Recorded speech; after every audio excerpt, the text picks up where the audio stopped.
Esto cambia por completo la película que muchos os habíais montado sobre lo que está pasando en el Real Madrid. Y no lo decimos nosotros, lo dicen los hechos. Hechos que hemos conseguido fuera de cámaras, lejos de los micrófonos oficiales, lejos de las ruedas de prensa ensayadas y de los comunicados de club. Información que no vais a encontrar en ningún otro sitio. Lo que vais a escuchar hoy va a recorrer España entera. Y los madridistas, en particular, van a querer verlo hasta el último segundo. Antes de que penséis que esto es otro titular inflado, dejadme contaros exactamente cómo ha pasado todo. Porque esto tiene nombre, tiene fecha y tiene testigos. ¿Cuántas veces habéis visto a alguien desde dentro del club contar la verdad sin filtros? Exacto, ninguna. Pues nosotros ya tenemos esa verdad y lo que viene va a dar mucho que hablar. Si no estáis suscritos, hacedlo ahora, dale al like. Porque exclusivas como esta, que nadie más se atreve a contar, las encontráis solo aquí, esta misma mañana. Lo que estáis a punto de escuchar va a cambiar completamente todo lo que creíais saber sobre lo que está pasando en el Real Madrid. Porque no estamos hablando de una crisis normal, no estamos hablando de una mala temporada, de un vestuario revuelto o de unos resultados que no acompañan. Estamos hablando de algo mucho más gordo, algo que lleva meses cocinándose a fuego lento y que el jueves por la noche estalló delante de 50.000 personas en el estadio más importante del mundo. Los madridistas llevan meses aguantando una temporada que no debería haber ocurrido. 2 años sin títulos. 3 entrenadores en año y medio, el vestuario más roto que se recuerda en décadas. Eso es lo que hay en el Real Madrid ahora mismo, y vosotros lo sabéis tan bien como yo. Pero el jueves, en un partido ante el Oviedo que el Madrid ganó 2-0, algo se rompió definitivamente. Cuando Kylian Mbappé saltó al campo desde el banquillo en el minuto 69, el Bernabéu le pitó. No con un silbido tímido, no con 4 protestas aisladas de la grada. Le pitó con la ira acumulada de una afición que lleva meses viendo cómo su estrella más cara, la más pagada de la historia del club, se ríe en el banquillo mientras el equipo se hunde. Y es que Mbappé se va de viaje a Italia en los peores momentos de la temporada. Mbappé se borra del Clásico 5 minutos antes alegando una lesión. Mbappé publica fotos del marcador del Clásico en redes sociales mientras el equipo pierde 2-0. 3 gestos, 3 puñaladas. Con sudor, con esfuerzo, con humildad. Así es como un jugador se gana a una afición. Mbappé ha hecho exactamente lo contrario. Y sin embargo, cuando entró al campo con el Bernabéu entero pitándole, entró sonriendo. Y aquí es donde hay que pararse. Porque esa sonrisa no fue la sonrisa nerviosa de alguien que no sabe gestionar la presión, como haría cualquiera de nosotros si nos abuchearan 50.000 personas. No, fue la sonrisa de alguien que ha decidido que eso no va con él, que le importa absolutamente nada. Después de una asistencia a Bellingham, el Madrid ganó, y cuando el árbitro pitó el final, Mbappé hizo algo que ningún jugador del Real Madrid había hecho en años. Se fue al vestuario, se cambió de ropa, volvió a salir, y sin que el club lo hubiera autorizado, sin que nadie le hubiera dado permiso, se plantó delante de los micrófonos y rajó de su entrenador. Minutos después, Arbeloa entró en la sala de prensa y destruyó esa versión delante de todas las cámaras. Le contradijo punto por punto, y ahí es donde se destapó una guerra nueva dentro del Real Madrid, la guerra Arbeloa-Mbappé. Y mientras todo eso ocurría en el parque del Bernabéu, la madre de Mbappé se reía. Sinceramente, después de todo esto, solo hay una conclusión posible. Mbappé tiene el control del Real Madrid, y con ese control va a hundirlo, si es que no lo ha hecho ya. Pero para entender de verdad lo que ocurrió el jueves, hay que entender primero en qué punto llegó el Madrid a ese partido. Porque aquella noche no fue una noche aislada. Fue la culminación de la semana más caótica de la historia reciente de este club. Y lo que pasó en esos días previos, lo que descubrimos nosotros mientras el resto de medios se quedaba repitiendo lo que salía en la tele, es lo que convierte esta historia en una bomba que puede explotar en cualquier momento. El miércoles, Valverde salió de Valdebebas en silla de ruedas con la cabeza vendada después de que Camavinga le diera un puñetazo en el vestuario. El club confirmó que los 2 jugadores fueron multados con 89.000 euros cada uno, lo que significa que aquella pelea es oficial, documentada y sancionada. No es un rumor, es un hecho. El domingo, el Clásico contra el Barcelona terminó 2-0. Y con él se fue el título de Liga. El martes, Florentino compareció ante los medios en la RERRU. Lo que acabáis de escuchar es solo el principio, porque lo que dijo Mbappé delante de esos micrófonos, lo que salió de su boca en los minutos siguientes al partido, fue una de las comparecencias más explosivas que ha dado un jugador del Real Madrid en décadas. Y ojo, no porque dijera barbaridades, no porque levantara la voz ni golpeara la mesa, sino exactamente por lo contrario, por la calma, por el tono. por la manera en que cada frase, absolutamente cada frase, estaba calculada al milímetro para decir exactamente lo que quería decir, para hacer daño con guante blanco, como quien pide un café en el bar de la esquina mientras te está clavando un cuchillo en la espalda. Dijo que estaba al 100%, que no había jugado de inicio porque el míster le había dicho que para él era el cuarto delantero de la plantilla, por detrás de Mastantuono, Vinicius y Gonzalo, que lo aceptaba, que tendría que trabajar para ganarse el puesto, que no tenía ningún problema con Arbeloa, que no veía las ruedas de prensa del míster porque en su casa tiene la televisión francesa, que cuando fue a Italia tenía la autorización del club, que el periodista que le preguntó por sus vacaciones no sabía lo que había hecho allí, que los pitos eran normales para un jugador famoso como él, que nadie iba a morir esa noche, que Florentino era el mejor presidente de la historia del Madrid, que era muy feliz en el club y que no tenía ningún motivo para irse. Eso fue lo que dijo, así, con esa calma, con esa sonrisa. Pero vosotros que me estáis escuchando, vosotros que conocéis cómo funciona este mundo, sabéis perfectamente que cada una de esas frases era una puñalada envuelta en educación. La de la televisión francesa, diciéndole a Arbeloa que sus ruedas de prensa no existen para él, que habla al vacío, que Mbappé directamente no le escucha. La de las vacaciones, diciéndole al periodista que no tiene ningún derecho a saber lo que hace en su tiempo libre, como si rendir cuentas fuera cosa de jugadores normales, no de él. La de los pitos, normalizando que el Bernabéu le abuchee como si eso le pasara a cualquier jugador famoso, y no como la señal clarísima de que 65.000 personas han perdido la paciencia con él porque lleva meses haciendo las cosas mal. Y luego la más calculada de todas, la de Florentino, blindándose con el único hombre en el club que puede protegerle, el presidente, el que firma los cheques, el que toma las decisiones. Mbappé sabe exactamente lo que hace. Minutos después, Arbeloa se sentó ante los micrófonos y dijo algo que ningún entrenador del Madrid había dicho tan directamente en mucho tiempo.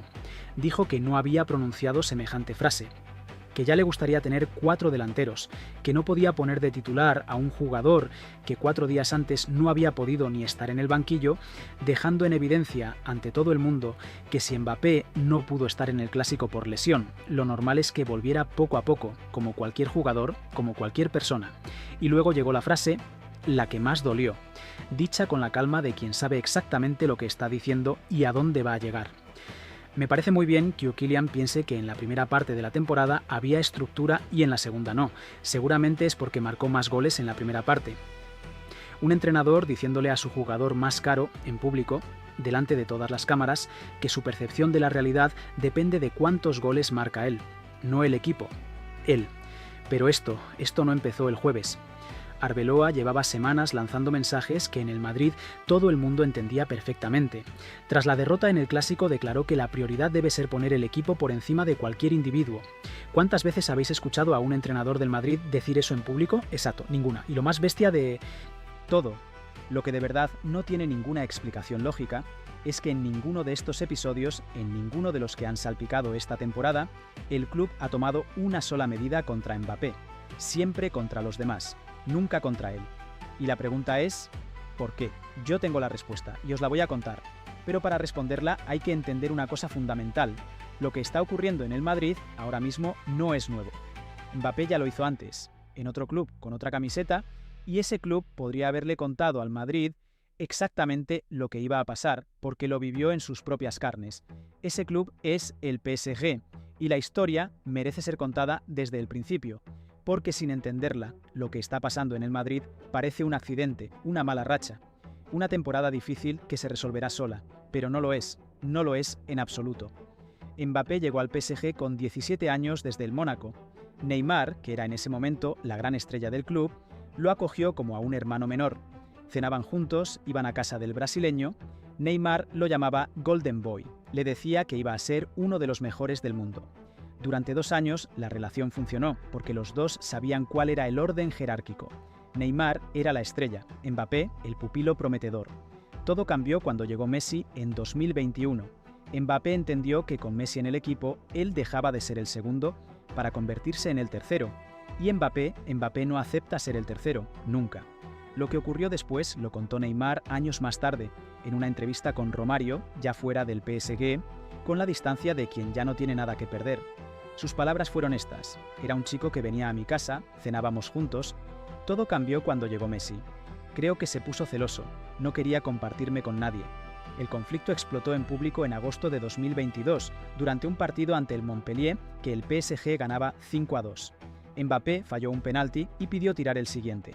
Neymar se negó. Lo que empezó como una discusión en el campo se convirtió en una pelea en el vestuario después del partido, tan intensa, tan absolutamente fuera de control, que Sergio Ramos tuvo que meterse físicamente entre los dos para separarlos, como un portero de discoteca, así de gordo.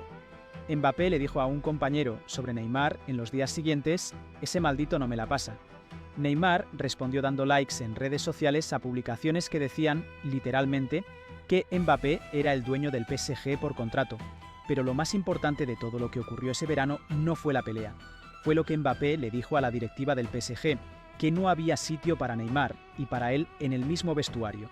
La directiva del PSG, que había pagado 222 millones de euros por Neymar 5 años antes, lo vendió al Al-Hilal ese mismo verano. Mbappé había echado a Neymar del PSG, con 19 años, sin ser capitán, sin ser el dueño de nada oficialmente. Solo con su influencia, con su peso, con la certeza de que el club le necesitaba más a él que a cualquier otra estrella.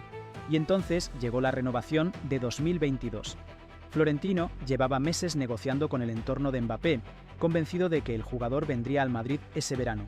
El acuerdo parecía cerrado, y un sábado por la tarde Mbappé llamó a Florentino para decirle que había decidido renovar con el París.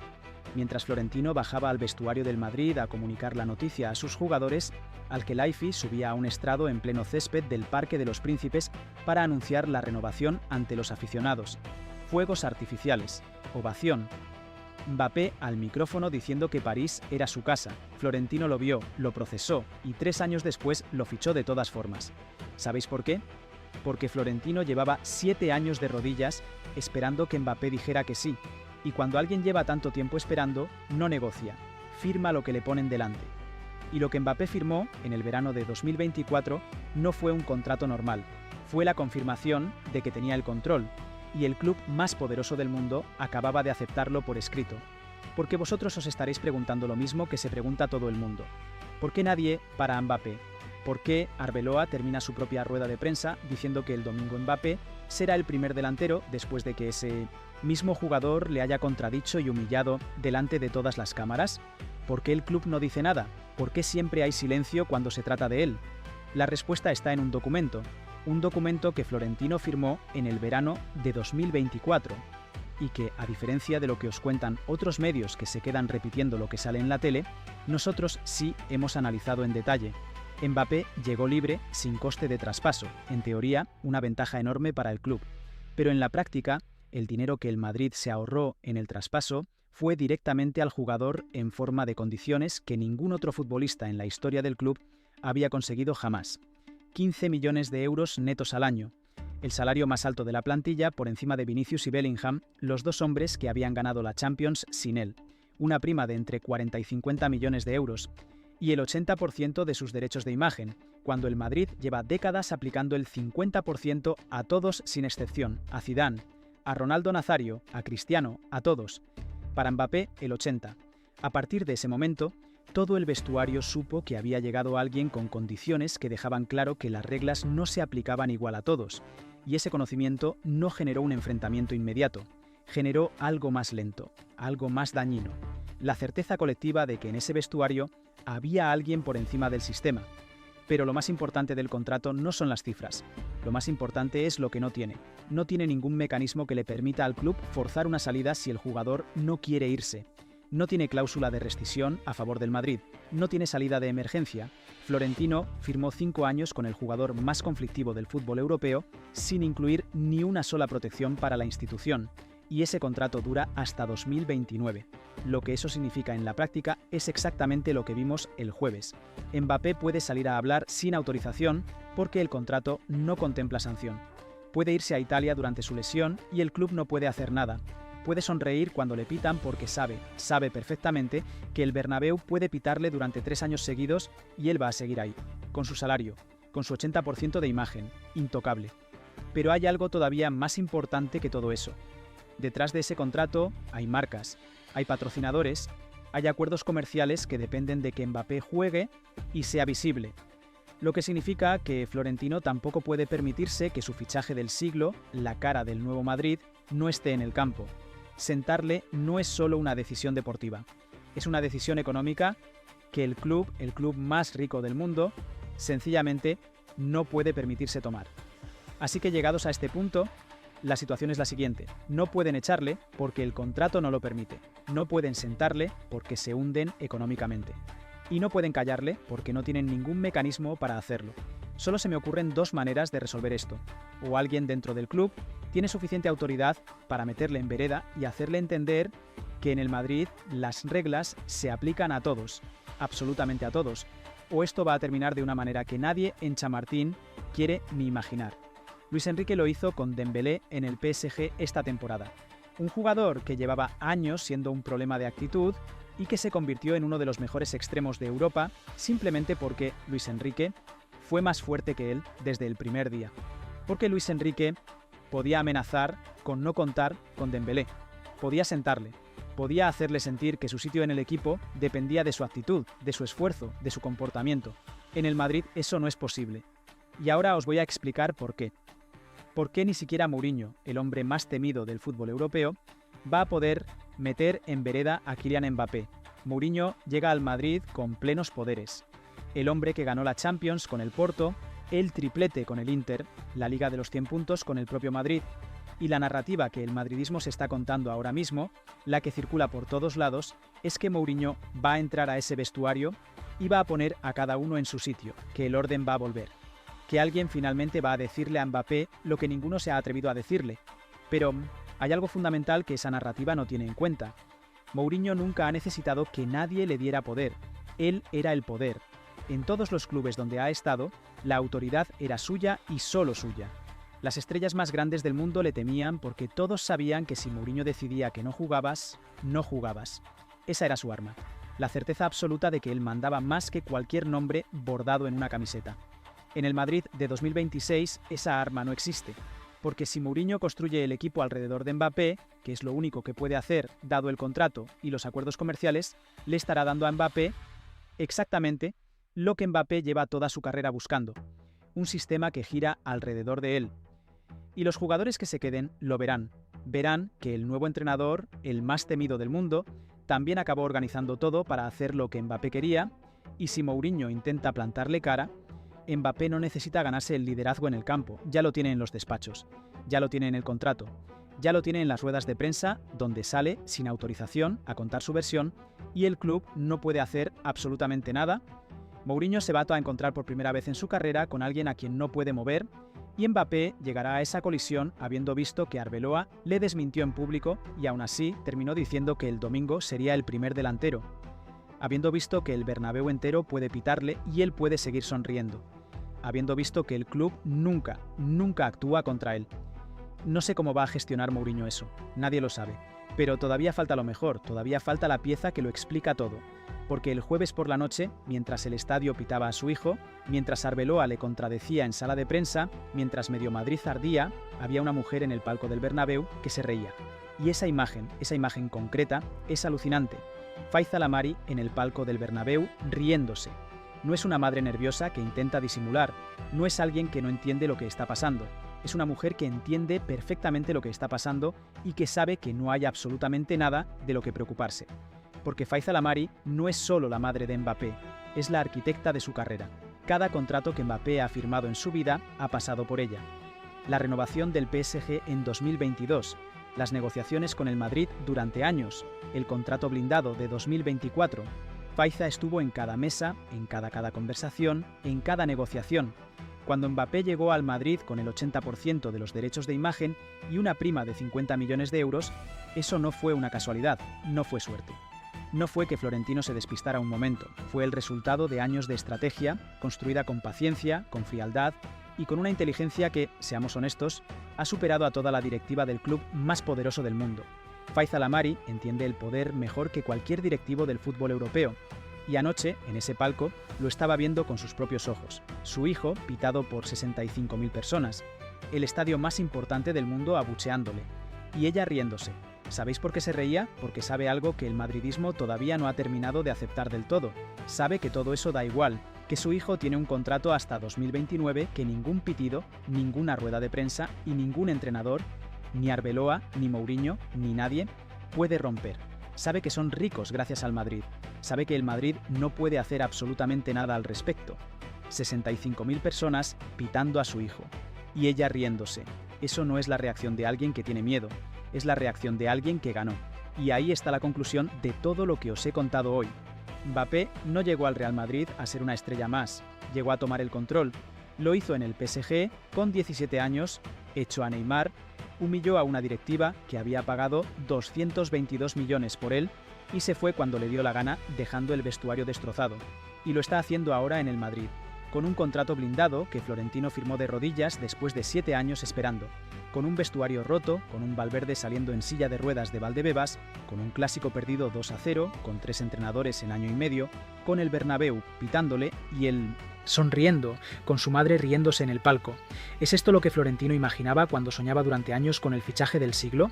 ¿Es esto el Madrid que merecen los madridistas? 2 años sin títulos, un vestuario absolutamente destrozado y un jugador intocable hasta 2029 que sabe perfectamente que puede hacer lo que quiera porque nadie en ese club tiene poder para pararle.